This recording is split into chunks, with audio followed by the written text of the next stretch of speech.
Setelah mendapat laporan warga terkait penampakan seekor ular yang berada dalam rumah, sebanyak 4 orang personil pemadam kebakaran Kota Padang mendatangi lokasi yang berada di daerah Jati, Kecamatan Padang Timur, Kota Padang, Sumatera Barat. Setibanya di lokasi, petugas mendapati seekor ular piton berukuran 3,5 meter yang berada di bawah meja ruang tamu.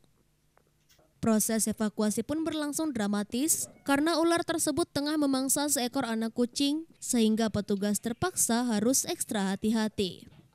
Setelah 10 menit kemudian akhirnya ular tersebut berhasil dievakuasi oleh petugas.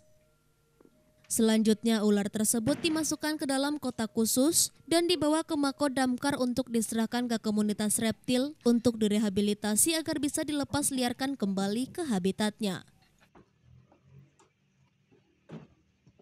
Terima laporan dari masyarakat bahwasanya ada seekor ular yang posisinya berada di dalam ruang tamu. Ya, setelah menerima laporan kita langsung tindak lanjuti mengirimkan 4 orang personil lapangan dan sampai di lokasi langsung mengevakuasi ular tersebut. Lama penanganan ada mungkin sekitar 10 menit ya, ular dapat kami amankan. Posisi ularnya di mana? Posisi ular itu di ruang tamu, berada di bawah kursi. Bawah kursi ya.